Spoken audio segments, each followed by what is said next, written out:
This is Austin Real Estate Investing. Austin Real Estate Investing. We'll be discussing real estate investing in Austin, Texas, and bringing you experts from all different sectors of the real estate game. Your host, Jordan Moorhead, is a real estate agent and investor in Austin and is here to help you get started or to build your portfolio and explore new strategies.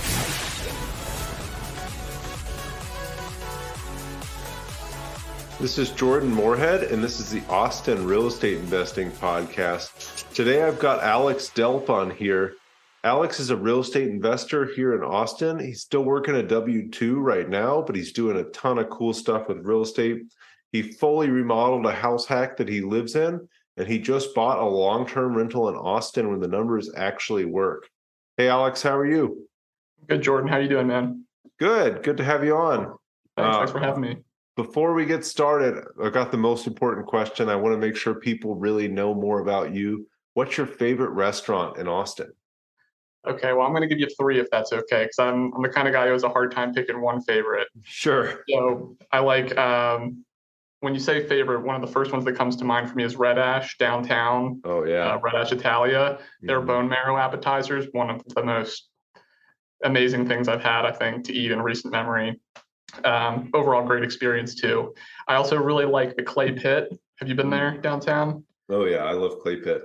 That's to me, that's the best Indian I've found in Austin so far. So I really like that place. Great atmosphere, great food. And then one kind of wild card place that we found recently is called Tycoon in the domain. So it's spelled THAI space KUN. Oh. I think it's kind of a play on the word tycoon, like the tropical storm, but it's just amazing Thai street food. And we just found that one recently, and I've been enjoying that. That's awesome. I've not been to Tycoon. I've been to Red Ash and Clay Pit, and I love both those places, but not been to Tycoon. So real quick for our guests, can you tell them who you are and how you got involved with real estate investing in the Austin area? Sure. So I'll take you back in time a little bit to kind of explain how I got interested in real estate investing in the first place. So it's November 2019. My wife, Megan, and I just bought our first house back in Pennsylvania, where we were both born and raised. We figured we'd be there for a few years, so we kind of settled in. Fast forward to June of 2021, about almost 2 years later, a year and 9 months, I got a job offer here in Austin, and we were in a position where we needed to sell our house and move across the country. So when we first bought that house in November of 2019, we paid $375 for it. In 2021, when we turned back around to sell it, just under 2 years later, we sold it for $460. So that moment when I logged on to my bank account and saw that wire transfer sitting there for our net proceeds from the title company after that sale was really the first moment that I was like, wow, this is really powerful, specifically the power of, leverage and using other people's money. So I'd say that's the first time that it really clicked for me that real estate might be something I'd be interested in. Fast forward another few months, it's summer of 2021. We've now moved to Austin. We're kind of trying to get out into the social arena, make some friends. My wife makes friends with a girl named Jess, who just happens to be dating this guy named Jordan Moorhead. So we end up, as you remember, going on a few double dates and getting to talking. And it didn't take long before we ended up on the topic of real estate and specifically house hacking, which we can get into if you want. But I think being primed for wanting to invest in real estate with my experience selling our first house and then talking to you about your experiences and the power of house hacking that you've seen really just motivated me to get to the point where I would actually make the decision to get involved. Should we say where they met too? I think that's funny. Yeah, go for it. So they met on Bumble BFF. I didn't know it was still a thing that was like around and happening. And I guess a lot of people moving to Austin, because there's so many people that aren't from here, get on Bumble to meet friends. So the BFF is kind of how they met. And what do you know? That's such a good coincidence. That's awesome. Yeah, I love just the serendipity of, meeting people with interests that can help you and help you shape your life. And I think that's a great thing about being in Austin, where there's a lot of people who want to better themselves here and learn and grow. So you just have a much higher likelihood of bumping into those kind of people. Absolutely. You bring up a great point about Austin. And I tell people that all the time and say, hey, why'd you move to Austin? Well, I moved to Austin to escape the cold. Mhm. When I got here, I realized that there's so many more people here that are interested in growing and getting better and being better and just exploring new things and new ideas. And that's just such an awesome piece about being in Austin is nothing's ever just static and, oh, I married that girl I went to high school with, and now we've got 3 kids running around. We live in our same neighborhood. And there's nothing wrong with that at all. But Well, it's funny you say that because I actually did marry the girl I went to high school with, but it didn't stop us from moving across the country and having an adventure. yeah, and she's growing in all sorts of areas of her life. That's awesome. Mhm. You met the right person right off the bat. It's not that easy for everybody, but Yeah, I got lucky. Yeah, you got lucky. So you said you initially got attracted to real estate investing when you sold your first house and just saw the proceeds from that using leverage from a bank. What does you went from, and a lot of people have trouble with this, you went from living in a home that you owned to a home that you were renting to saying, I'm going to go live in a duplex. How'd you make that jump there?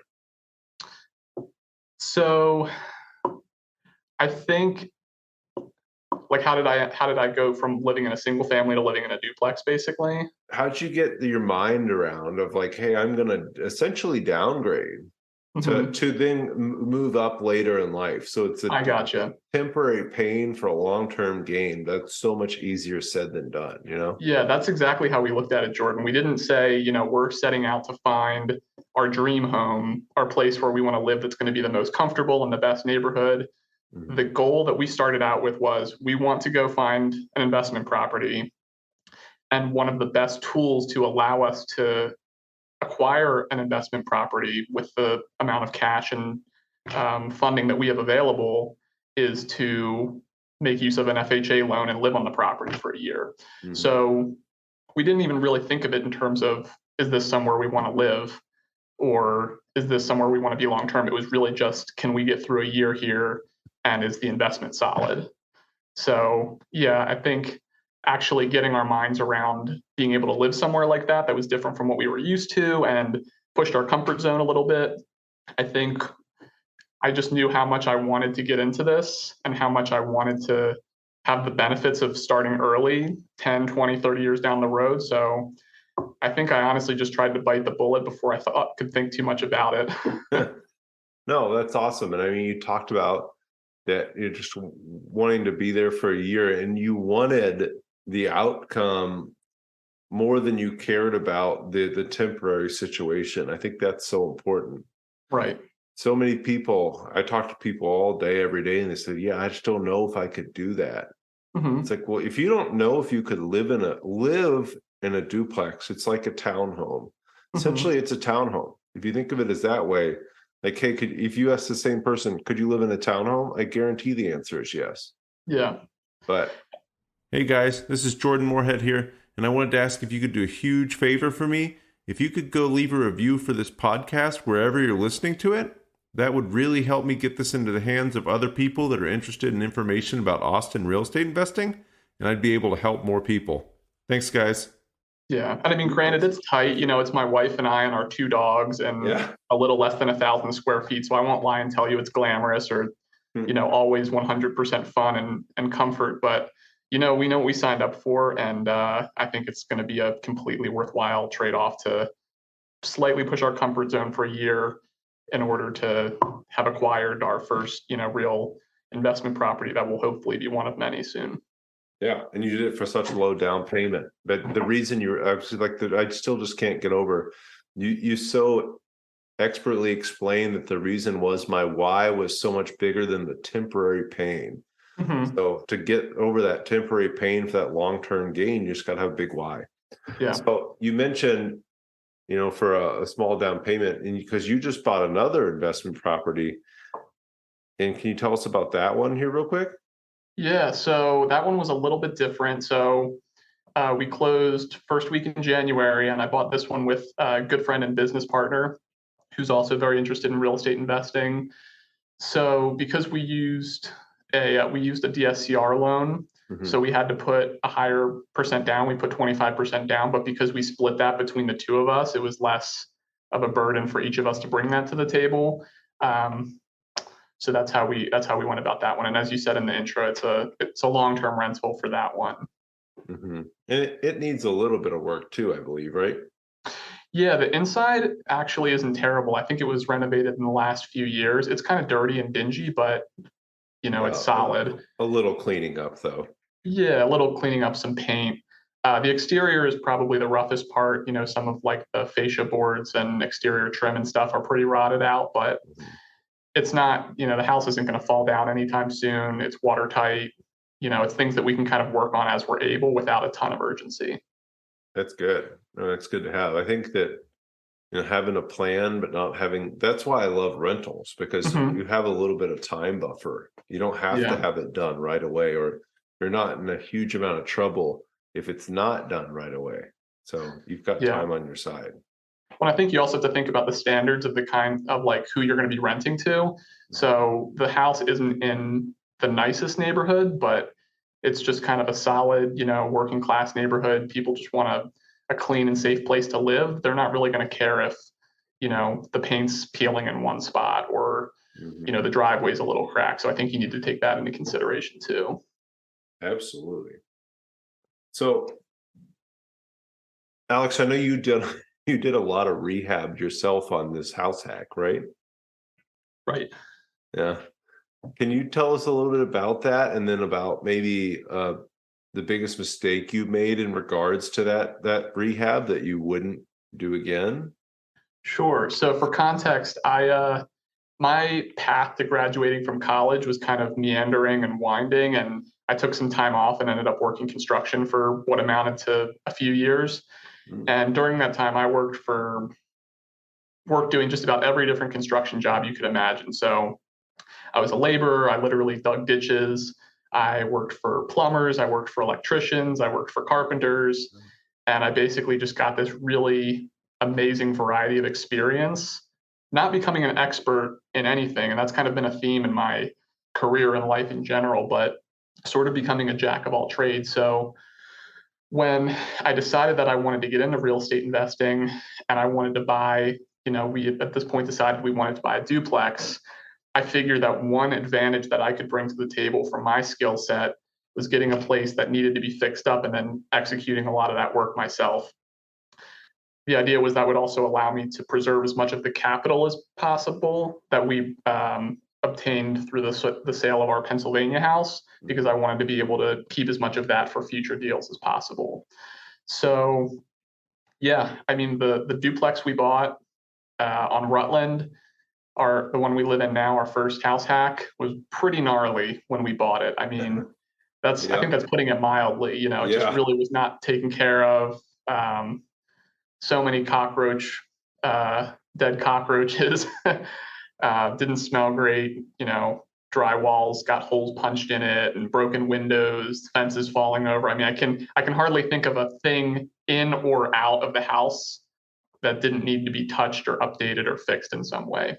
So it was a big, big project. And I didn't do everything 100% myself. There are a few things I outsourced, like the electrical service needed to be upgraded. There's no way I was going to take that on myself.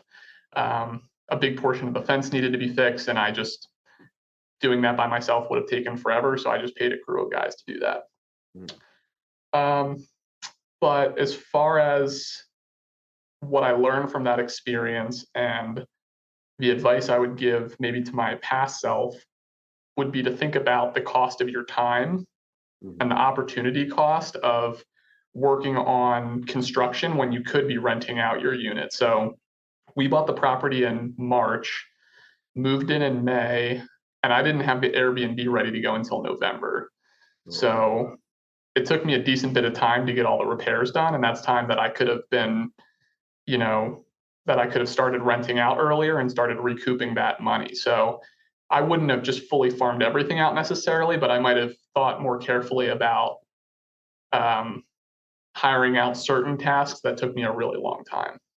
Yeah, it makes a lot of sense. I really like how you said it in the way of think about essentially the lost rent. Mm-hmm. So I'm embarrassed to say this concept didn't occur to me until a few years ago when we had a couple rental projects just sitting vacant because we were using this great contractor who was really cheap, but he was really slow. Mm-hmm. So the way I look at that, the opportunity cost is I have to pay the mortgage, I have to pay the taxes, I have to pay the insurance, I have to pay some bills, I have to keep the property somewhat decent. Let's say that's a couple $1,000. And then you're losing rent. And like you said, if it's so with yours, I mean, if we just did quick numbers and said, hey, let's say the unit in question was $2,000 rent. I know that's not the right number, just Mm-hmm. using quick numbers. Let's say it's $2,000 rent, but then you're paying your whole $3,000 mortgage payment, and then you're paying to keep the place up, and that's an extra $500. So that monthly cost is actually $5,500. Mm-hmm. And you're like, I'm saving so much money doing this stuff, but that's every month you don't rent it out. Yeah. That's $5,500. Have you wanted to be part of GoBundance, the tribe of millionaires, but just haven't hit that millionaire status yet? Well, now you can, not even being a millionaire, by joining our new program, GoBundance Emerge. My name's Jamie Gruber, creator of GoBundance Emerge and member of the GoBundance community. And now you can join. GoBundance.com/emerge. GoBundance.com/emerge. Use code Jordan for $100 off this 12-week goal-setting program and mastermind that'll propel you to being a whole life millionaire. And I did that exact calculation as I got down to the final stages of construction, specifically with the drywall finishing and painting. And I was doing it myself, and I know how to do all that stuff, and I could have gotten it done, but I projected out, okay, at this rate that I'm getting it done, it's going to take me X amount of time. If I were to hire, I know what it would cost to hire a crew of guys to just come in who knock it out, guys who do it all day, every day, who are twice as fast and as good as me, who can bring, 3 or 4 people to work on it at once. And it just was a no-brainer. Yeah. And I think, people think, oh, I'm saving so much money, but if you've got a W-2 job and you've got a wife and you've got a life of things you want to do, like how much time do you really have? And how much is, like you said, how much is your time worth too? So not only are you losing $5,500 a month, but something in your life might be suffering. Yeah, exactly. I did. And that absolutely happened. I became pretty single-minded on getting the rehab done, which, is valuable in some ways, but, my life was much less balanced for a few months as a result. So I think that's something I would definitely think about again for future projects. I think there are certain projects that make sense to take on for yourself, from a construction perspective, if you're handy, like light fixtures, things like that, some light plumbing, things that are really expensive to hire a tradesperson, but not super time consuming. Whereas things like any kind of intensive landscaping, fencing, drywall, and painting of any sort of extensive degree, those things I think you're just better suited to have a crew of guys come in and knock it out in a few days.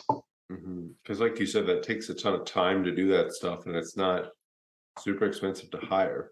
Right. So if you were to start over completely anew today, is there anything you'd do differently there besides just, value your time more? Start over with this specific investment, or kind of start over in life? Everything. In real estate investing life, not your whole life. Okay. Well, my answer to that was going to be just to get started earlier. Oh. I wish I had moved to Austin and bought some properties before, 2020, but hindsight is 2020, I guess. Well, and I think that if you bought your first house in 2019 and sold it in 21 and had, oh, wow, I made so much money off that, you really didn't waste a lot of time to get started. Yeah. So, yeah, the best time was always yesterday, but the next best time is always today. So, yeah, starting over, I think I'm early enough in my real estate investing career, as it were, that I don't know. I think I'll probably have a better answer for you in a few years. I don't think I know enough yet to say what I should have done differently, aside from maybe thinking about my time a little bit differently with some of the rehab on my first deal. No, that's really smart. Really good insights too. Um, so what's next for you? What are your real estate goals long term? Yeah, I spend a lot of time thinking about that. Ultimately, for me, real estate investing, my hope for it anyway, my plan for it is for it to be a vehicle for me to become financially free and to not need to work anymore if I don't want to. I always want to have interesting projects and things to work on to keep my mind active, to contribute to society. But I'd love to not have the pressure of, earning a paycheck every month to support myself, my family. So what specific form that will take, I still have to figure out. I think for now I'm enjoying and I can manage acquiring duplexes and figuring out a way to make those cash flow here in Austin. I think at some point in the not too distant future here, I'm going to need to figure out a way to scale up because I don't think I'm going to get to the level of wealth and financial freedom I want just by buying a duplex or two a year, although that's still great. But I'd like to make bigger moves than that at some point soon. So that could mean getting into apartment buildings or just larger scale deals with multiple properties. But I need to kind of work towards building the leverage to be able to make those bigger deals happen. Awesome. Yeah, and I think like you said, there's nothing wrong with if you do one deal a year. Let's say you did one deal a year for 20 years, then you've got 20 rental properties, and in 20 years you're going to start paying them off soon after that. So if you've got 20 rental properties that are paid off in a period of time, but most people will want to move a little quicker than that. So yeah, it's good insight. But like you said, you could also, buy a few you buy one a year for 3 or 4 years, and then you start to scale up by trading those up like Monopoly. Yeah, and doing, maybe selling those, doing like a 1031 exchange into bigger properties and kind of get the snowball going. That would be the ideal way to go about it. Yeah, no, I love that strategy because you can't start the snowball if you didn't buy that first duplex. Right. And I think, I aspire to get to a larger scale before too long, but I think people also underestimate how powerful it can be just to take a few small steps and to do some small things. Like if you really map out what, like you said, getting maybe one or two investment properties a year for 10 or 15 years, what that would really net you, because it's not that hard to do if you have some resources and some wherewithal, but the results can be staggering. Yeah, the compounding of that is amazing. Yeah. Cool. Do you have a favorite business or mindset book that you like to recommend to people, Alex? I do. There's a book by I don't know if you remember the newspaper comic strip Dilbert. Yeah. The author of Dilbert, Scott Adams, is also a kind of a public figure, speaker, writer. I don't agree with everything he's gotten into recently, but he has a few really good books, one of which is kind of provocatively titled How to Fail at Almost Everything and Still Win Big. Have you read that one? No, I haven't. I'll have to. Yeah, I really enjoy that one. One of the biggest takeaways I had from that book, and one of the things he talks about, is this idea of systems versus goals, where basically he advocates where you have systems instead of goals. So instead of saying, a good example for fitness would be, instead of saying, I want to lose 15 pounds, which is a goal, your system is, I'm going to go to the gym every day. So systems, as he describes, are more sustainable. It's a lot easier to win at them because if, for an example of losing weight, every day that you haven't lost 15 pounds, you're kind of failing at your goal, is one way to look at it. Whereas if you say, all I have to do today is go to the gym, it's a more sustainable mindset. So that's a very simplistic example, but that framework for thinking has really informed a lot of my life decisions and thinking for the last few years. That's awesome. I think that there's a similar concept of like lead versus lag goals. And, if you've got, like you're saying, you've got the actions you need to do, like with that 15-pound goal, if you go to the gym every day, your likelihood of losing 15 pounds is really high. Right. So yeah, that's an awesome way to look at things. I'll have to check that book out. Yeah. And to be clear, I do think goals are important, and we're setting goals as part of our mastermind. And my wife and I have personal goals for ourselves. I have goals for myself in my relationship across a number of different domains. which I know you're a big advocate of.